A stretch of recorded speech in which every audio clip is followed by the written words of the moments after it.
Excuse me, భాస్కర్ని కలవాలి. Sir test డ్రైవ్కి బయటికి వెళ్ళారు. మీరు కస్టమర్ లాంచ్లో వెయిట్ చేస్తారా?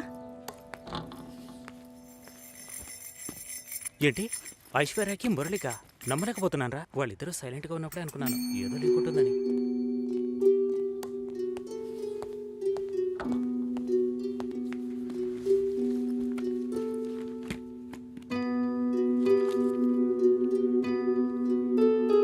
Sir you can come. Okay.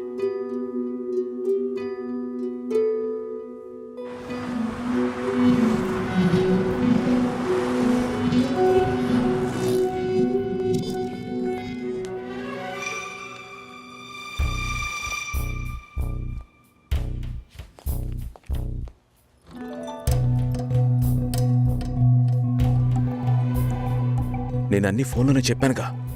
ఏంటి అందరి ముందు సీన్ క్రియేట్ చేద్దాం వచ్చావా? గొడవ పడ్డానుకో, ఆర్గ్యూ చేయడానికి నేను ఇక్కడికి రాలేదు. We can talk it out. పెళ్ళే వద్దుంటున్నానుగా, ఇంకేంటి దాని గురించి మాట్లాడేది? అది కాదు భాస్కర్. వద్దు, ఇష్టం లేదంటున్నానుగా. అర్థం కావట్లేదా? నిశ్చితార్థం జరిగితే పెళ్లి జరగాలని లేదు, నా తప్పే, నేను ఒప్పుకుంటున్నా. ఇప్పుడు ఇష్టం లేదు, ఎందుకని అడగొద్దు. నా సిచ్యువేషన్ కొంచెం అర్థం చేసుకోండి. నా తర్వాతే మా అన్నయ్యకి పెళ్లి చేయాలి, కానీ మీరు ఇలా. దానికి నేనే దొరికానా? ఎంగేజ్మెంట్ అయిన తర్వాత ఇలా చెప్తే ఎలా? ఒక్కొక్కడు పెళ్లి చేసుకున్నాకే వద్దంటున్నాడు.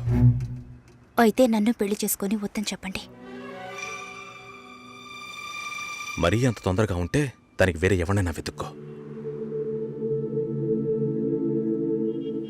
బెంగళూరు వెళ్తున్నాం, ఫ్లైట్ లో వెళ్తున్నాం, లాట్స్ ఆఫ్ గర్ల్స్, సూపర్ మచా. సతీష్, ఏంటి నేను బెంగళూరుకి రావట్లేదు చెప్పే.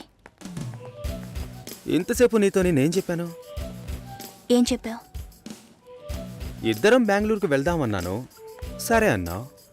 క్యాబ్ బుక్ చేస్తానన్నాను, సరే అన్నావు. ఇప్పుడు రానంటున్నావు. అలా చెప్పానా?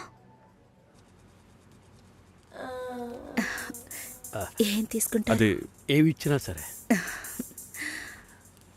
నువ్వు ఒక పెద్ద మనిషివి. బాగున్నారా? నమస్కారం. కూర్చోండి. మ్యారేజ్ డేట్ దగ్గర పడుతోంది, లేట్ చేస్తే మంటపం దొరకదు. ఇప్పుడు బుక్ చేస్తేనే ఇన్విటేషన్ ప్రింట్ చేయడానికి కరెక్ట్గా ఉంటుంది. మీరు ఎవరైనా వస్తే. మేము రావాల్సిన పని లేదు, మీరే చూసి ఏం చేసినా ఓకే.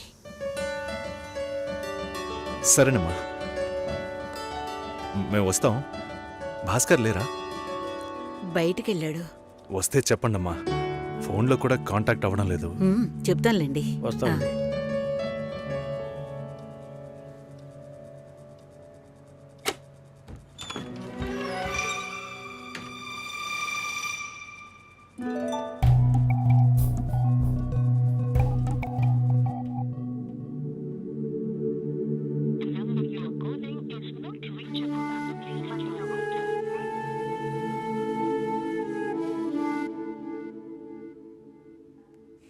సుశీల, ఆ?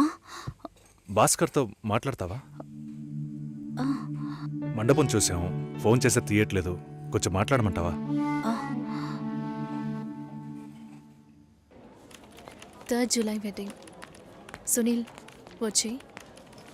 బాబు తప్పకుండా రండి.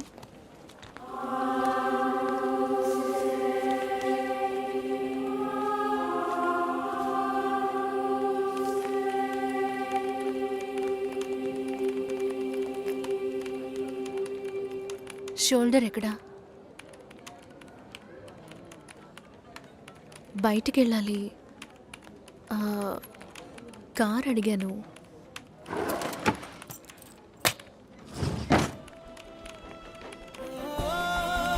నాకు డ్రైవ్ చేయడం రాదు.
చూపి ఏం చెప్పినది నా శ్వాస కూడా నేను కోరినది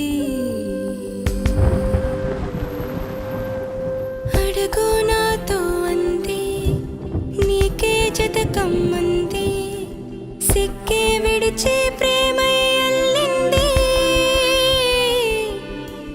మైకం కమ్మేసింది కన్నీరై జారింది నీ కౌగిల్లో నా కరిగి పొమ్మంది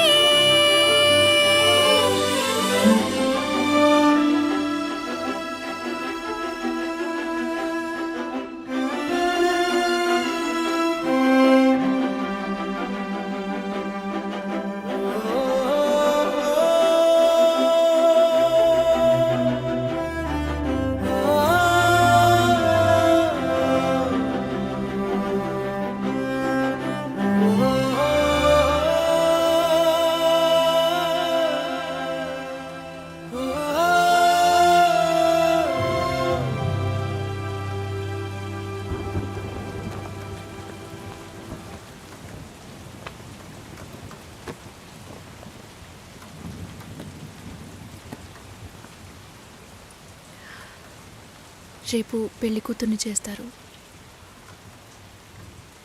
నేను వెళ్ళాలి.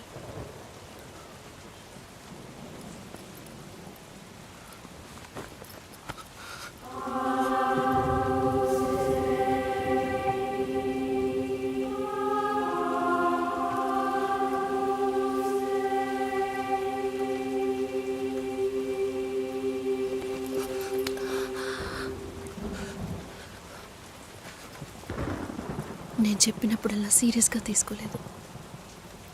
ఇప్పుడు ఎందుకు అలా చేస్తున్నా? బాధపడేవాడు చెప్పినా మీకు అర్థం కాదు, చెప్పకపోయినా మీకు అర్థం కాదు. మీ నాన్న ఏమన్నాడు? 10 ఆకుల్ని చూసేవాడు తన ఆకులో ఉన్న భోజనాన్ని ప్రశాంతంగా తినలేడు అని చెప్పాడు కదా. మా వాళ్ళకి తిండే లేదు, వరుసగా వాటాకు నుంచున్నారు. దాని గురించి ఆలోచించకూడదా? ఇంకొకటి వస్తుందంటే దిగులుండదా? లేక నేనేమన్నా మిషనా అన్నీ మర్చిపోయి 1 నిమిషంలో పారిపోవడానికి? నువ్వేమో ఇల్లు కొనమంటున్నావు, మీ నాన్న కారు కొనమంటున్నాడు. పెళ్ళికి మనం ఇద్దరం మాత్రం ఉంటే సరిపోదు కదా. నాకు మా నాన్నంటే ఇష్టం లేదు, అమ్మ తమ్ముడు ఎవరూ ఇష్టం లేదు. కానీ వాళ్ళకి నేనంటే ఇష్టం. ఏం చేయను?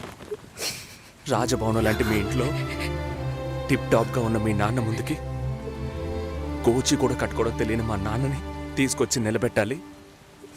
పిల్లనివ్వండి అని అడగాలి. మీ అమ్మ మొహం మార్చుకొని మీ అక్క మొగుడు నన్ను మా నాన్నని పైకి కిందకి చూడాలి కదా.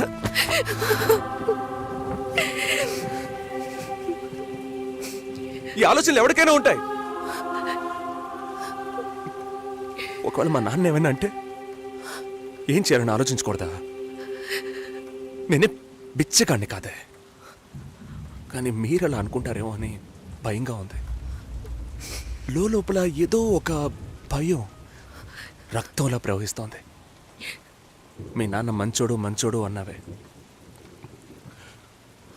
మేం కిందున్నాం, మీరు పైన ఉన్నారు.